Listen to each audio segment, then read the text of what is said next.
Estamos ya en comunicación con la doctora Cintia Coturel, que es abogada en trabajo y relaciones laborales, a quien ya la saludamos desde Norte Grande Federal.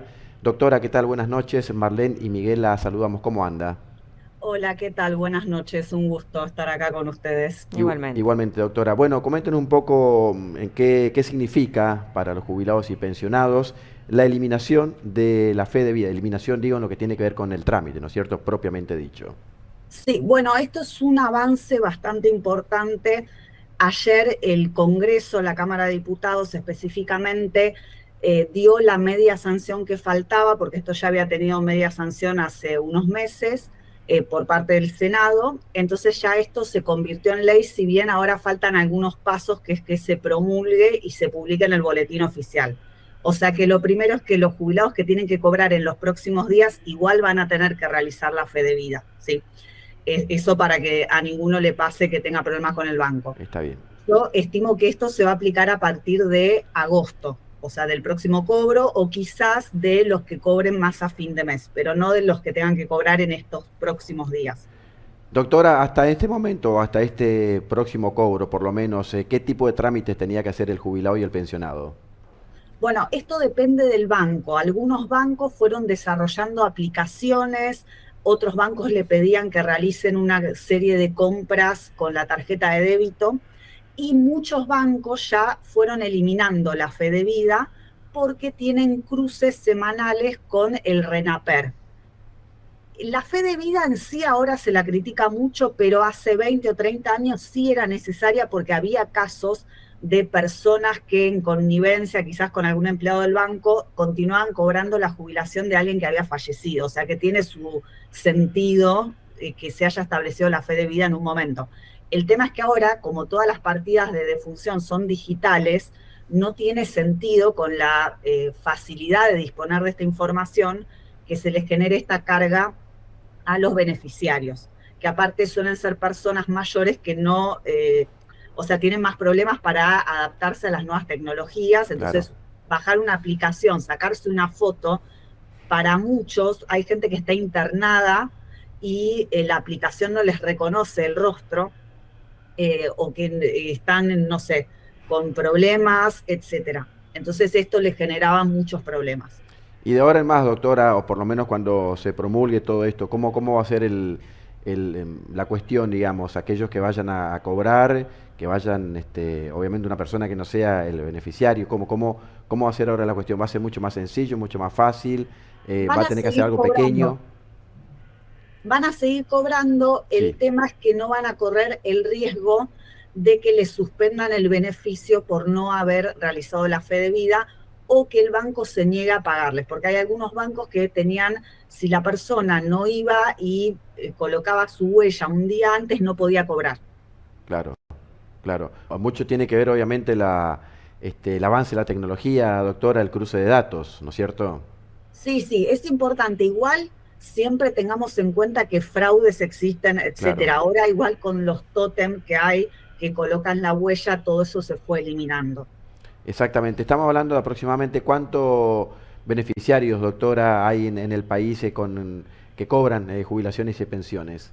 Y ANSES tiene más de 2 millones de beneficiarios aproximadamente. Ujú. Exactamente. Entonces, por ahora, entonces, por lo menos en este próximo cobro, van a tener que hacer el trámite que venían haciendo hasta el momento.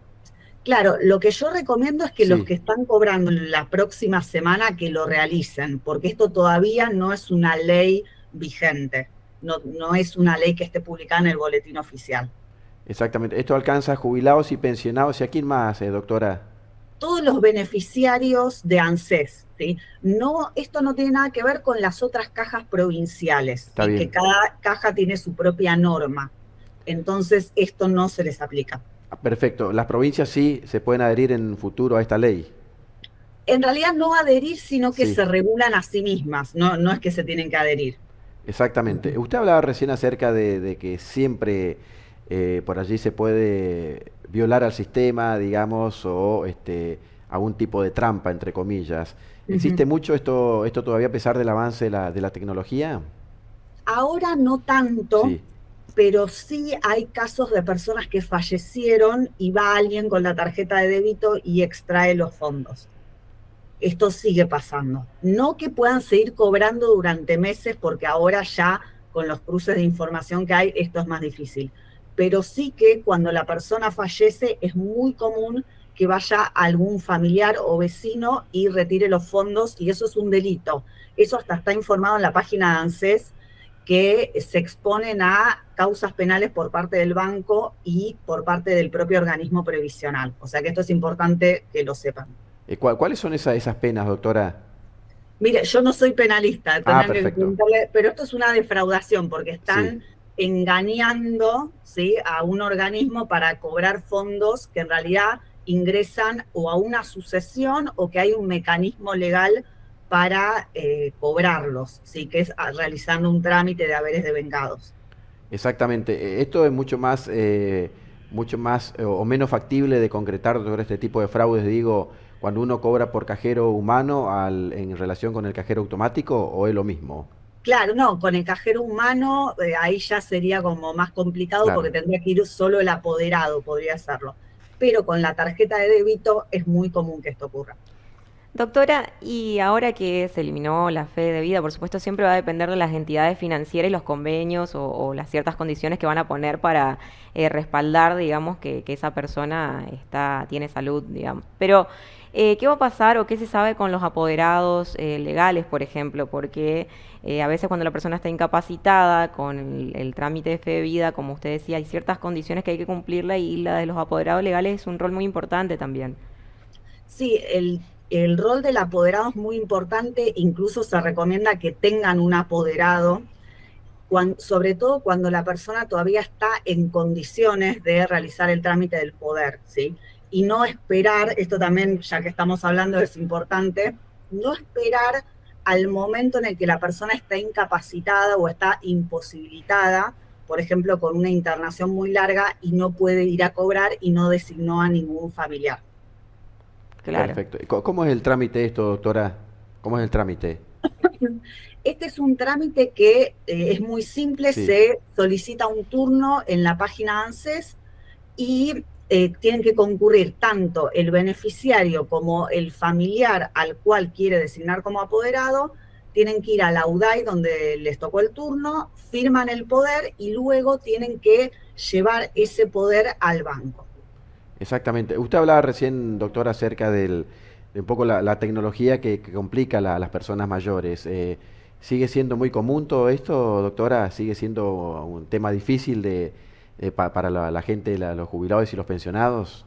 Sí, es complicado sobre todo para los jubilados más grandes. Lo que yo noto con la gente que, bueno, yo tramito jubilaciones y los clientes que se están jubilando ahora ya son de otra Claro. generación y se manejan con home banking, quieren cobrar con la tarjeta, pero es muy común que los jubilados más grandes nunca hayan habilitado la tarjeta directamente. Eso hasta se vio en la pandemia, que justamente fue todo un caos cuando se habilitaron los cobros presenciales en los bancos, ¿no? Porque había muchos jubilados que ni siquiera tenían habilitada su tarjeta de débito, entonces tenían que ir a cobrar por ventanilla sí o sí. Claro, de igual manera esto tendría que depender también de las medidas que tome la entidad financiera y las consideraciones que tengan para esos adultos mayores ya de más de 75 años, que cuesta mucho que entiendan y manejen justamente por esto de las actualizaciones en la tecnología, así que sí dependería ya de la entidad bancaria, ¿verdad? Sí, yo veo igual que en los bancos siempre hay personal asistiendo a los beneficiarios, hay algunas cajas rápidas que son más fáciles para extraer el dinero, etcétera. Pero todavía hay todo un grupo de beneficiarios a los que les cuesta más. Y bueno, por un lado es como injusto que los obliguen cuando ya les cuesta adaptarse a esta tecnología. Doctor, usted dice, bueno, nos comentaba que realiza trámites para jubilaciones. ¿Es muy engorroso los trámites hoy por hoy en comparación, por así, con años anteriores? Mire, a ver, justamente llamativo porque ANSES en la pandemia había implementado una atención virtual y la eliminó y volvió a la presencialidad. Ah, Entonces es como que otros organismos del Estado aprovecharon la pandemia para agilizar algunas cosas y acá es como que involucionó. claro. Algunas cosas ahora son más rápidas, se mejoraron, etcétera, pero digamos que no hubo muchos avances a nivel del procedimiento administrativo. Está bien. Y en tiempos normales, doctora, en plazos normales, ¿en cuánto tiempo uno se jubila?